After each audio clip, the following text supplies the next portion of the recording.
We've titled this video, The Truth About L-Arginine, for a specific reason. As public awareness of the benefits of nitric oxide for improving cardiovascular health continue to grow, there is also a growing competition amongst nitric oxide supplement manufacturers. This competition has led to some misleading statements about the role L-arginine plays in the production of nitric oxide and your overall health and wellness. Here are 3 examples.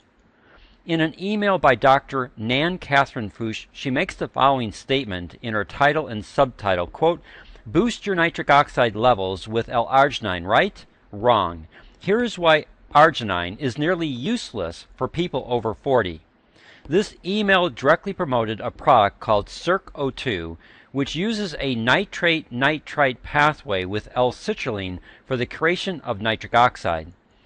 So I visited the FAQ page for CircO2 and observed the following question, quote, "Does CircO2 contain L-arginine?" Answer, no, it doesn't. L-arginine is a semi-essential amino acid that can help the body produce nitric oxide, but supplementation doesn't work in all people, especially those over 40, that need it the most. CircO2 accesses a different nitric oxide pathway in the body that works for all age groups and levels of cardiovascular health. End of quote. Now, the nitric oxide pathway of CircO2 is modeled after the same pathway promoted by Neo40.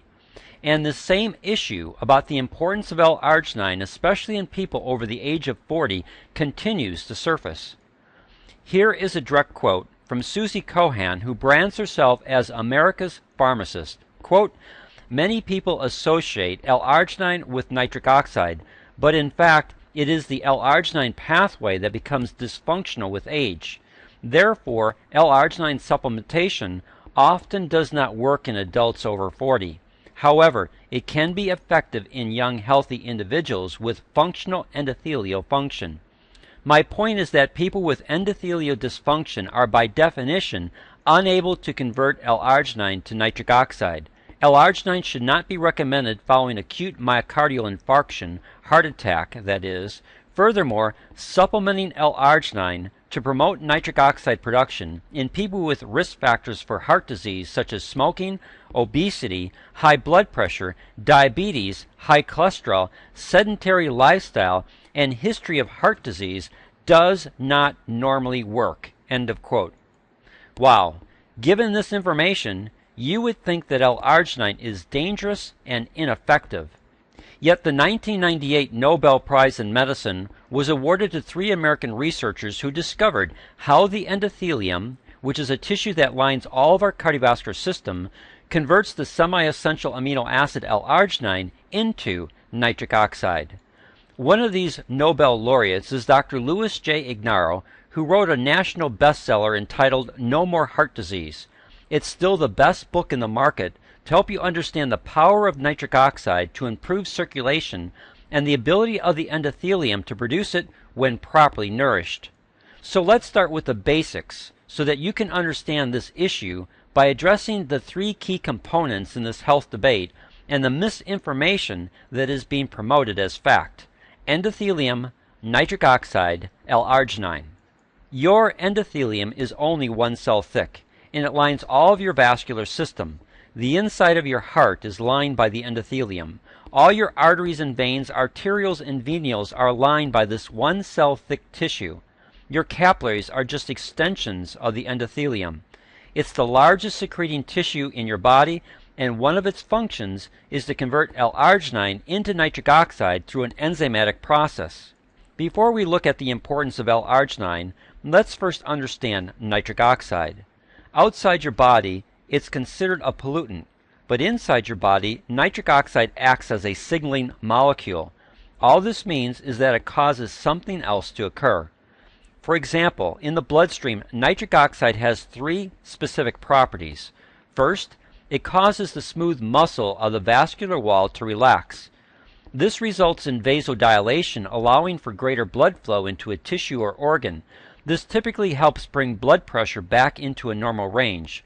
For those with high blood pressure, this can be a natural way to address this cardiovascular concern.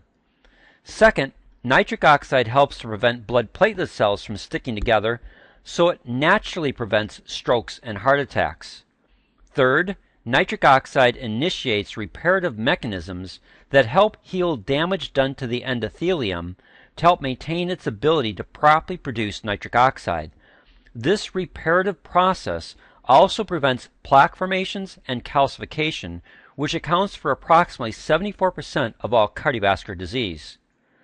The following picture will help you better understand this disease process. As you can see, in our 20s and 30s, we typically have a healthy endothelium which produces a beneficial amount of nitric oxide. But as we age, damage occurs to the endothelium, resulting in inflammation, leading to plaque formation and calcification. High blood pressure, high sugar levels, LDL or bad cholesterol, and nicotine all directly damage the endothelium. As this picture shows, this damage has a detrimental effect on your vascular system, leading to significantly less nitric oxide production while increasing your risk for strokes and heart attacks, as well as other cardiovascular health concerns. Unless you're actively nourishing the endothelium to enhance its ability to properly produce nitric oxide, this damage will continue to occur.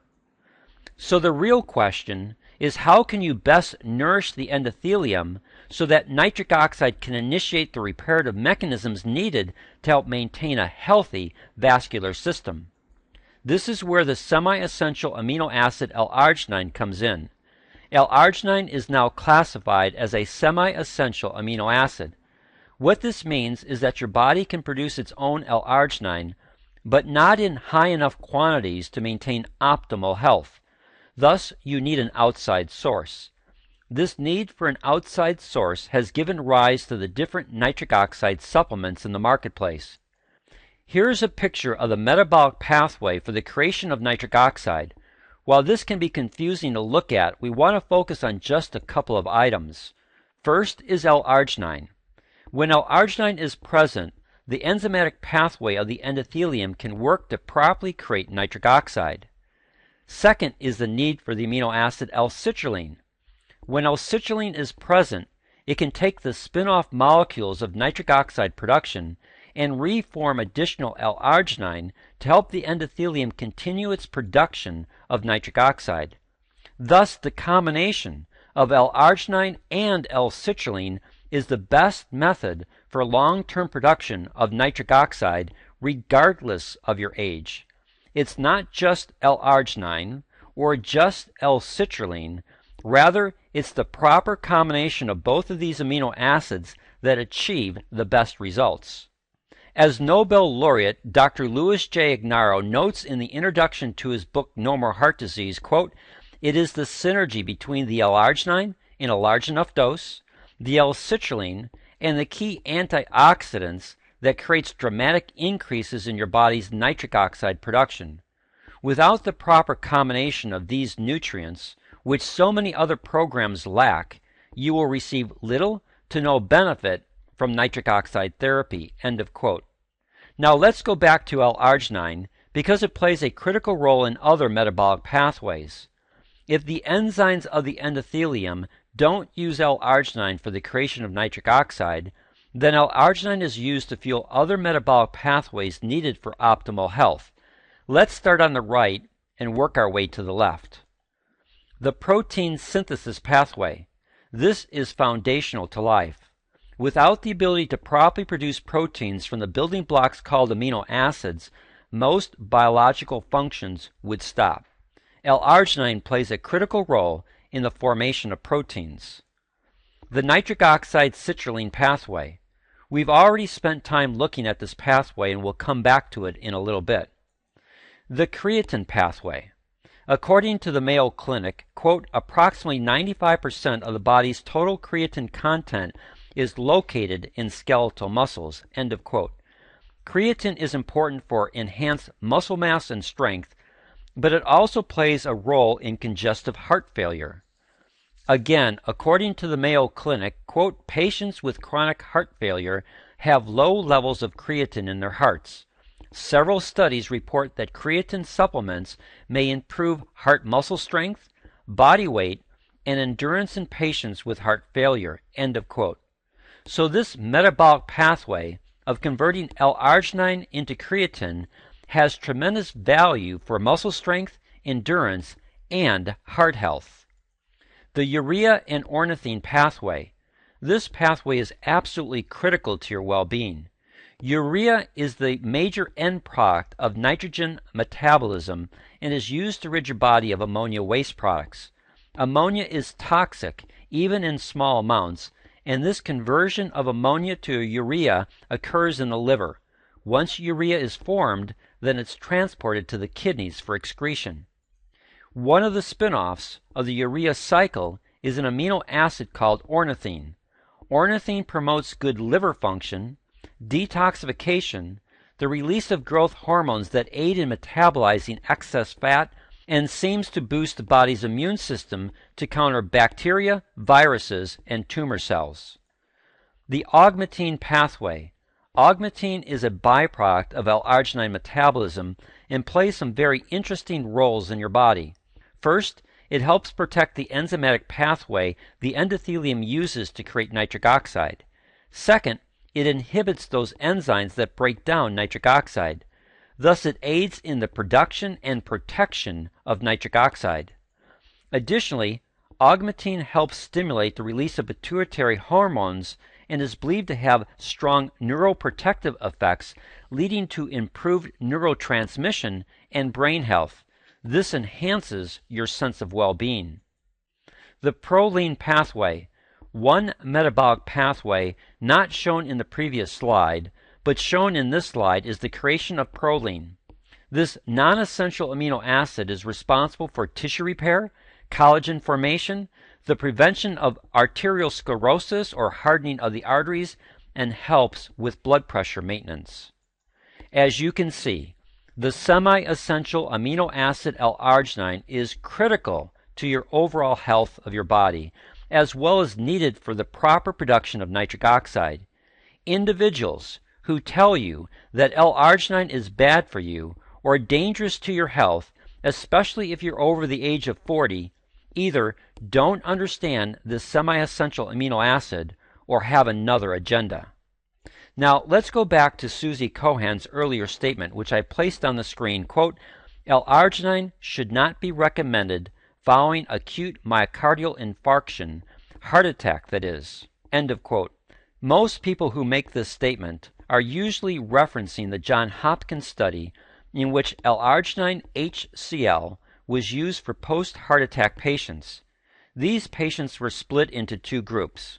One group got a placebo, and the other group consumed 9 grams of L-arginine HCL on a daily basis. They stopped the study early because the group getting the L-arginine HCL had more subsequent heart attacks when compared to the placebo group. The conclusion was that L-arginine is bad for people who have already had a heart attack. Yet, when you read Dr. Ignaro's book, No More Heart Disease, he makes the following statement on page 31 regarding nitric oxide and heart attacks. Quote, remember, nitric oxide can greatly diminish your chances of having a second attack. So even if you are a cardiac patient, you can help yourself. End of quote. So how do we reconcile these opposing views? Well, we need to examine the John Hopkins study. They used a synthetic form of L-arginine. To boost absorption, this synthetic form of L-arginine used a carrier molecule called HCl, or hydrochloride. Once absorbed into the bloodstream, hydrochloride is cleaved off of the L-arginine. By itself, HCl upsets the balance of potassium in the bloodstream. This is significant. For a muscle to contract, sodium is needed. For a muscle to relax, potassium is needed. For a person with a heart condition, especially one that has already had a heart attack, you do not want to be lowering their potassium levels because once the heart contracts, it might not have enough potassium to allow for proper relaxation, which can trigger another heart attack. So the cause of the additional heart attacks in the John Hopkins study is most likely due to hydrochloride and not L-arginine. To drive this point home, here is a quote from the muscle physiology page of the University of California, San Diego. Quote, as an interesting side note, this is the mechanism by which potassium chloride is used to induce cardiac arrest. By eliminating the potassium concentration gradient, the depolarized cardiac muscle cells are unable to repolarize for their next beat. End of quote. As you can see, the proper choice of L-arginine is critical to your overall health, and the proper combination of L-arginine with L-citrulline provides the optimal production of nitric oxide. Once this nitric oxide is properly produced, then it can trigger the reparative mechanisms needed to heal damage done to the endothelium. This healing process reverses endothelial cell dysfunction, leading to even higher amounts of nitric oxide. The bottom line to all of this is improved circulation. Now, we need to address one more issue regarding nitric oxide production. Companies like Neo40 and Circ-O2 use a combination of L-citrulline and a nitrate-nitrite pathway for the production of nitric oxide. We've already seen that L-citrulline is beneficial in the production of nitric oxide. So what about this nitrate-nitrite alternative pathway? According to the Ohio Department of Health, 70% of the nitrate consumed in a typical diet comes from vegetables like cauliflower, broccoli, spinach, and root vegetables like beets and turnips. Meat and meat products that contain sodium nitrate become another source. The following diagram helps you better understand what happens to these nitrates once they enter your system. First, the nitrate must be converted to nitrite. Once converted to nitrite, then the body can use this nitrite to produce nitric oxide. However, unlike the L-arginine L-citrulline metabolic cycle that can continue to produce large amounts of nitric oxide, this nitrate-nitrite cycle has two concerns. First, to reform nitrite, the nitric oxide must be converted to nitrous oxide. This process removes nitric oxide from your system. Second, as this metabolic pathway continues, ammonia is needed to convert these molecules back to nitrite to start this process over. Ammonia is toxic to your system, so your body is continuously working to rid itself of ammonia. Because of these two factors, the nitrate-nitrite pathway for the production of nitric oxide is not as effective or efficient. As Nobel laureate Dr. Louis J. Ignarro points out in his book No More Heart Disease, quote, the manufacture of nitric oxide takes place mainly in the endothelium, which you recall is the layer of cells lining the interior surface of blood vessels, end of quote. While there are other novel ways to produce nitric oxide, if you really want to improve your cardiovascular health with this molecule, then you need to properly nourish your endothelium with the two amino acids it needs. These amino acids are L-arginine and L-citrulline. While you can include other nutrients to enhance this production, the foundation will always be the proper blend of L-arginine and L-citrulline. Restoring the health of your endothelium will enhance this process, leading to significant improvements in your cardiovascular system, and this works for all age groups. And as we've seen from the John Hopkins study, the quality and purity of the L-arginine makes a significant difference. Now, one final observation in this debate on which nitric oxide pathway is best for you. Companies that recommend the nitrate-nitrite pathway many times recommend using a test strip to measure the production of nitric oxide. These test strips do not measure nitric oxide levels. What they measure are nitrite levels in your saliva. One such test strip is the Berkeley test strip. Here are two statements from their FAQ page. Quote, what does the nitric oxide test strip measure? Answer, nitric oxide test strips are based on the amount of a metabolite for nitric oxide. The metabolite, nitrite, is a well-accepted biomarker for nitric oxide and a relatively stable molecule that is both a source and byproduct of nitric oxide. Can my levels be inaccurate?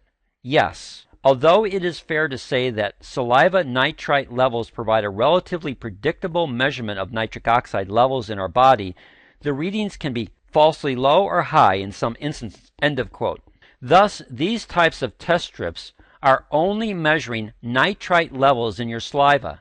Can nitrites produce nitric oxide? Yes, we've already seen that the nitrate-nitrite pathway can produce nitric oxide, but these test strips are incorrectly used to determine nitric oxide levels.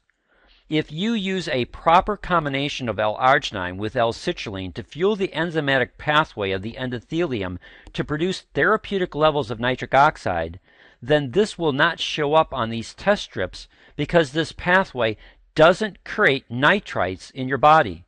These test strips are completely inaccurate for truly determining nitric oxide levels in your bloodstream.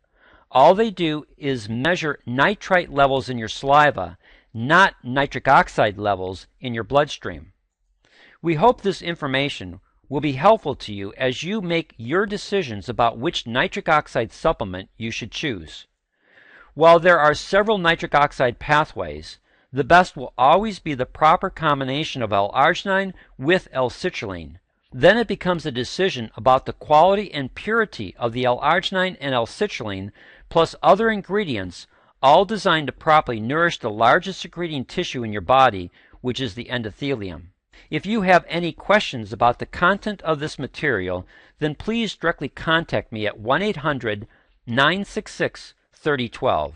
Our goal is to help people understand the truth about L-arginine so that they can properly harness the benefits of nitric oxide production.